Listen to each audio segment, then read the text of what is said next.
midwife, and I have spent the last decade working on breaking the myths of the hymen, trying to gather knowledge about what the hymen is actually about. The hymen is not a membrane, and you cannot see if a woman has had sexual intercourse. You'll have to ask her. I will now tell you more details about what the hymen is actually, to tell the real story, the truth about the hymen.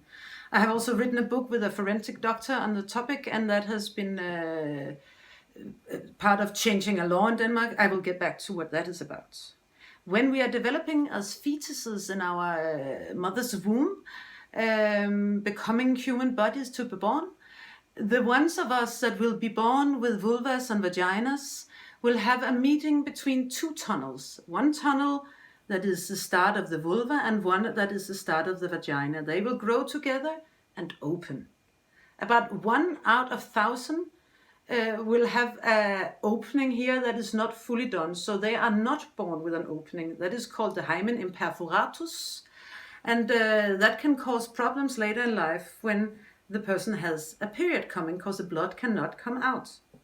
Also, about 1 out of 2,000 of us is born with no anus. So this hymen imperforatus has nothing to do with virgin status. It has to do with developmental disorders or imperfectness.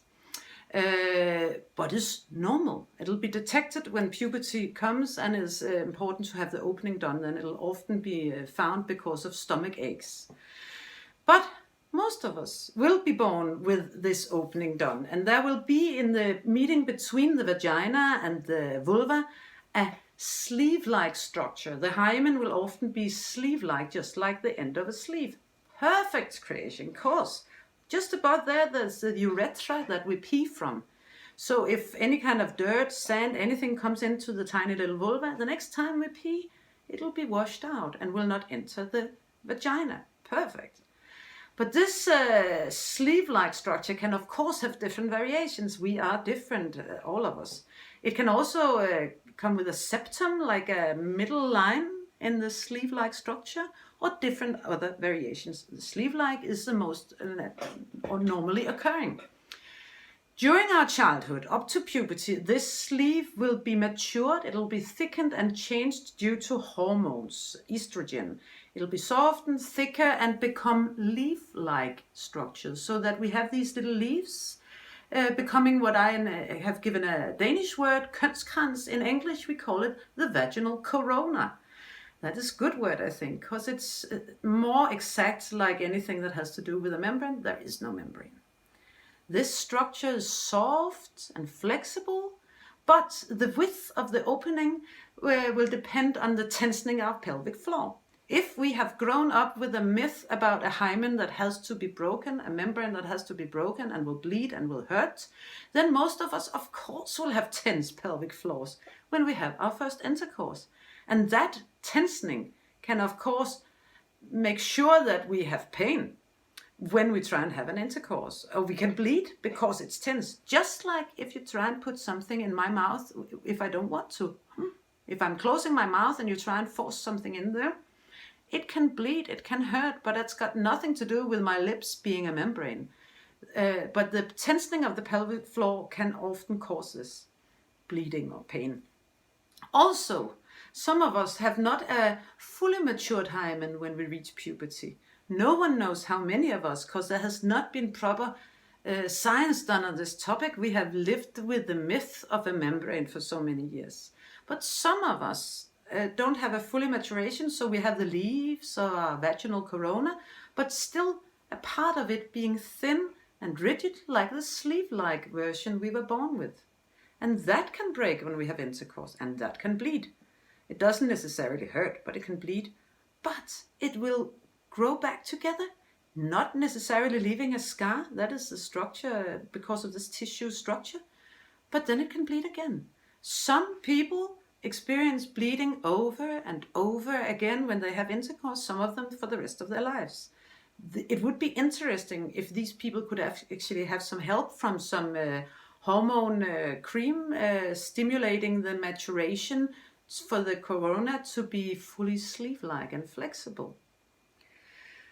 There has been a tradition for virginity testing all over the world in many cultures, and that is nonsense. It is evil. It is a power used over people to try and pretend that we can see what they have done with their bodies.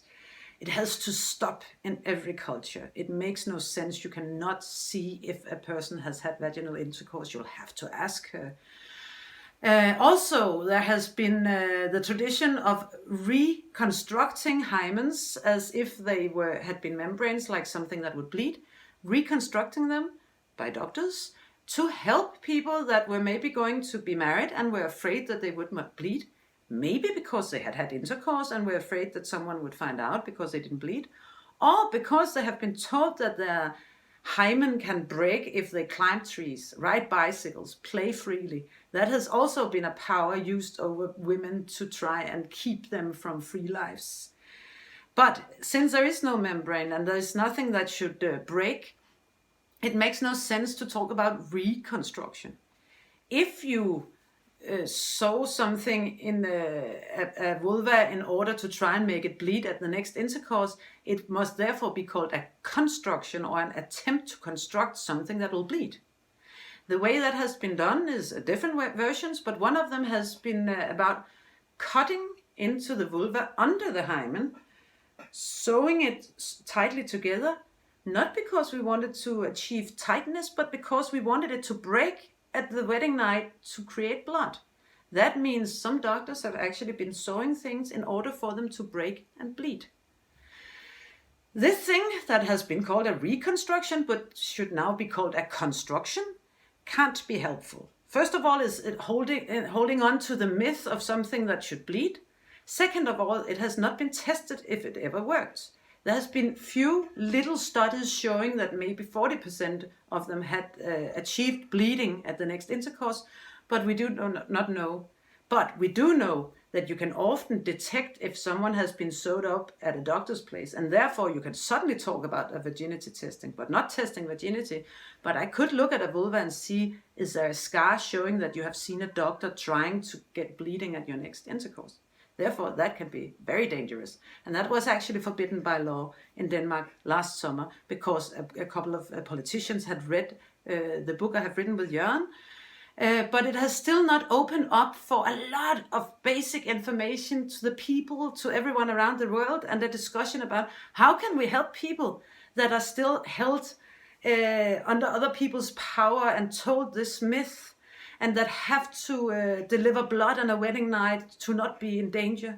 We have to help these people by getting real knowledge, by spreading the words about the truth of the hymen, and by getting an open exchange of knowledge and information between us as people. So please share this information. Please take it seriously.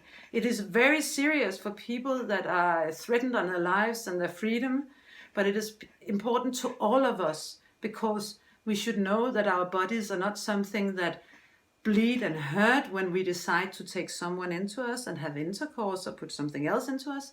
It is something that if we are relaxed and feel pleasure, we are allowed to do so. So please share, spread the word. Thank you for your time.